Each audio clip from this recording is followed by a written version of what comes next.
ওকে, so আসসালামু আলাইকুম everyone. অনেকদিন পরে ক্যামেরার সামনে আসা। আর ক্যামেরার সামনে আসার রিজন হচ্ছে আগামীকালকে বুয়েটের প্রিলি পরীক্ষা ৩টা সেশনে, আর হচ্ছে 3টা শিফটে। কালকে প্রথম শিফট শুরু হচ্ছে সকাল 9টা থেকে, আর এখন বাজতেছে হচ্ছে রাত 11টা। সো তাও ক্যামেরার সামনে আসা, আগামীকালকে প্রিলি পরীক্ষা, খুব একটা প্ল্যান ছিল না। মানে হচ্ছে খুবই অপরিকল্পিতভাবেই বলা যায়। মানে আগে থেকে আমার মনে ছিল না বা ওই ধরনের ইন্সপিরেশন জাগে নাই যে আচ্ছা আগামীকালকে প্রিলি পরীক্ষা কিছু আসলে বলা দরকার। বাট ঘটনা হচ্ছে যে আমার নিজে কিছু অ্যাডমিশনের স্টুডেন্ট ছিল। সো তাদের সাথে আর কি কিছুক্ষণ আগে তাদের সাথে রিসেন্ট কয়েকদিন পরীক্ষার আগ দিয়ে যাওয়া হয়নি। সো আমার নিজের গিল্টি ফিল কাজ করতেছিল। বাট কিছুক্ষণ আগে আর কি কথা হইলো তাদের সাথে একটু ফোনে।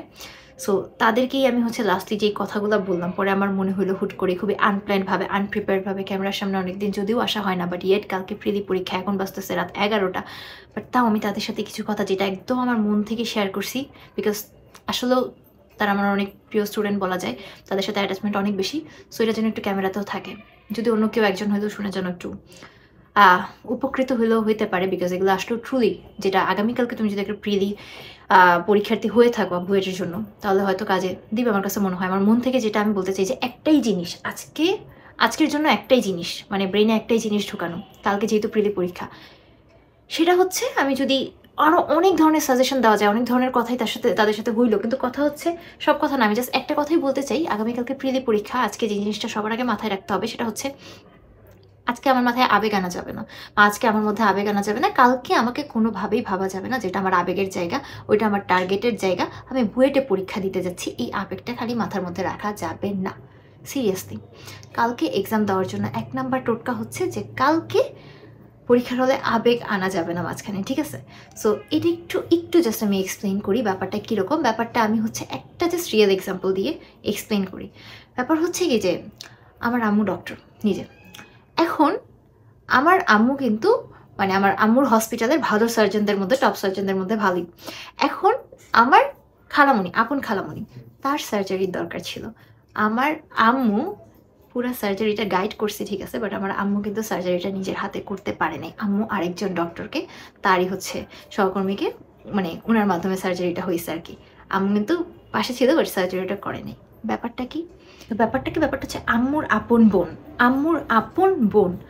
সো যখনই আমাদের মধ্যে এই আবেগটা কাজ করে, আবেগ, রেসপন্সিবিলিটি আর বিবেক, এইগুলো না অ্যাট আ টাইম কাজ করানো একটা মানুষের মধ্যে, বা মানে একটা টাইমের মধ্যে এগুলোর মধ্যে ব্যালেন্স করানো হচ্ছে একটু হার্ড, ঠিক আছে? সো যখন আমাদের মধ্যে আবেগটা কাজ করে খুব বেশি পরিমাণে, ওই টাইমে আমরা আমাদের ডিউটিগুলো কিন্তু খুবই পিক লেভেলে পালন করতে পারি না। যেমন আমার আম্মু যদি ওই টাইমে সার্জারির জন্য দাঁড়াইতো, একটু হলেও আমার আম্মুর হাত কাঁপতো। বাট অন্যান্য পেশেন্টের ক্ষেত্রে কিন্তু এরকম হাতটা কাঁপবে না, তাই না? কারণ ওইখানে আবেগের আগে আম্মুর মাথায় কাজ করে আমি একজন ডাক্তার।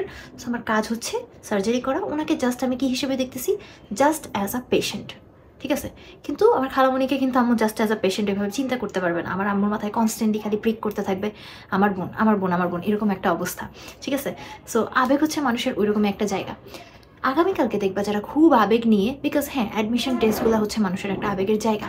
সো যাদের আসলেও ড্রিম প্লেস কালকে বুয়েট, এবং এই ধরনের ইন্টেনশন নিয়ে মাথায়, মানে একটা ইন্টেনশন নিয়ে পরীক্ষা দিতে যাবে যে আমি বুয়েটে পরীক্ষা দিতে যাচ্ছি, এটা হচ্ছে আমার সেই পরীক্ষাটা যেটা আমি আজীবন স্বপ্ন দেখে আসছি, আমার একটাই চান্স, এটাই যদি আমার হাত থেকে চলে যায় আমার আজীবনের স্বপ্ন, আমি সেই কবে থেকে এই স্বপ্নটা দেখে আসছি, বুয়েটে পড়ার স্বপ্ন, আমি আর জীবনে এই বুয়েটের পরীক্ষা দিতে পারবো না, বুয়েটে আসার আমার সেই লাস্ট চান্সটা শেষ হয়ে গেল, এই ধরনের জিনিসগুলো যাদের মাথায় কালকে কাজ করবে, ঠিক আছে, তাদের ক্ষেত্রে যে জিনিসটা হবে, 1, নার্ভাস হয়ে যাওয়া।